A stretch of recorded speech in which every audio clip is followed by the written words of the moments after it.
Okay, Dr. Huebner here, Natural Transplants. I'm here today with the patient of the day, Scott. And Scott's really great patient because he has a great hair type. He's a great guy. He's actually a medical student, so he's in the medical field. And so we've been talking on the phone about different things and talking about the medical field in general. So it's going to be a real fun day. But I wanted to show you what Scott looks like before we start drawing on his head and doing everything. So, you know, obviously everyone's nervous when they come in and everyone leaves saying, that was it. So you can see, and I'm going to show you some pictures in the video what he used to look like with hair. He actually had a really strong hairline just a couple years ago. So a lot of this is kind of started over the last couple years.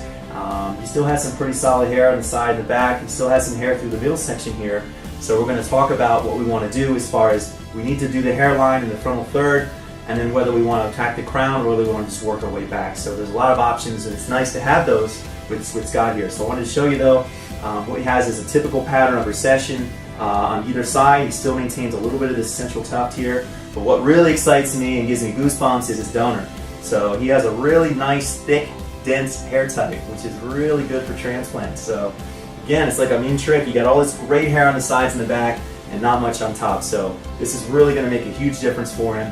You can see the quality of hair that's left on the top in the center. It's very miniaturized and soft as compared to the hair on the side. So putting different type of hair back that's resistant to that to the hormones makes a huge difference. The hair quality is thicker like he used to have. So, but I'm very excited. We're going to show you his progress, and I can't wait to see his results. Okay, Dr. Huebner here. I'm here with Scott, and Scott's I don't know, about a third of the way through the surgery. I just wanted to show the what we've done with the hairline. So we've drawn out the hairline. Now, Scott has allowed us to shave his head, which is very nice of him to let us do that.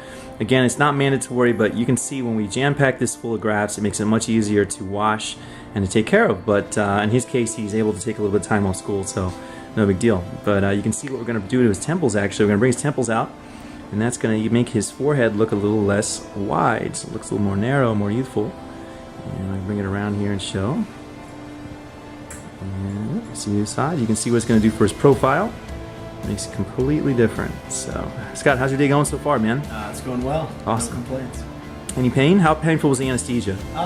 Not too bad. Just a couple pricks, you know. Okay. But other than that, you're not talking about me, right? You're talking about the pricks of the anesthesia, right? Okay, good. Right. Okay, good. So, just kidding. So, you know, you can see from the back here, what we've done is taken the strip out. In Scott's case, we were able to get more than the standard centimeter wide strip. We're actually able to get some more because of his good elasticity.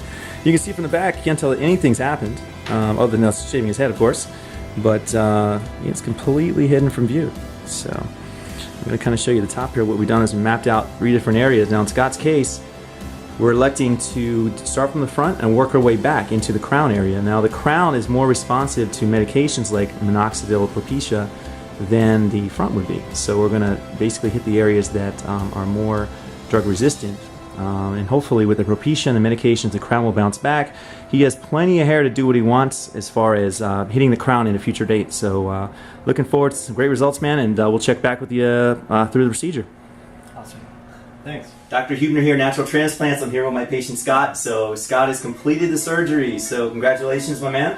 How was the surgery? How was the day for you? It went by really fast. Not much pain at all. I think you took a nap, actually. I did. I fell asleep for quite most of it. We watched a couple episodes of Dexter. That's right. And it was really, you know, pretty unremarkable day. But unremarkable for him, remarkable for me, because we got 3 strips, so we got a nice amount of tissue, almost 40 square centimeters of tissue. So that's going to yield in close to 8,000 hairs. Awesome. So what we did is you can come in here a little closer and see what we've done. So in his case, we've lowered his hairline, obviously recreated his hairline, I should say. And we've actually done his temples as well, so you can see where his new hairline is going to be, nice and staggered. Now this line right here is a little bruised from where we did the needles for the anesthesia. That will fade in a couple days. But you can see how we built out his temple quite a bit here, and that's going to give him this narrow forehead instead of giving him a wider forehead. So this is going to be tremendous. And you can see how nice and tight the grafts are. Each one of these grafts in the middle section here represents 4, 5, 6 hairs. These are density grafts, multiple follicular units that are going to give him density. And you can see that, you know, most people have a little bit of oozing here and there, but the bleeding is very, very minimal. If you want to come around the back here, I can show you what the incision looks like. So just from the back, no one can tell what's going on. Everything's completely covered. You can see that he has a suture line right there underneath the hair. and it's completely approximated. As if someone took a pen and drew a line. That's how big a scar should be when it finally heals. So some of the tricks to having a suture line that's undetectable is resting after surgery. So as I explained to Scott, no going to the gym for 10 days. That's when the sutures come out, in 10 to 12 days. No heavy lifting, nothing to get your blood pressure up too much. He's going to want to sleep in a semi-upright position for 3 nights, about a 45-degree angle. We provide you with an airline neck pillow. It's going to be simple, simple, simple. Tomorrow he's going to do a rinse in the shower. The following day, shampoo and conditioner.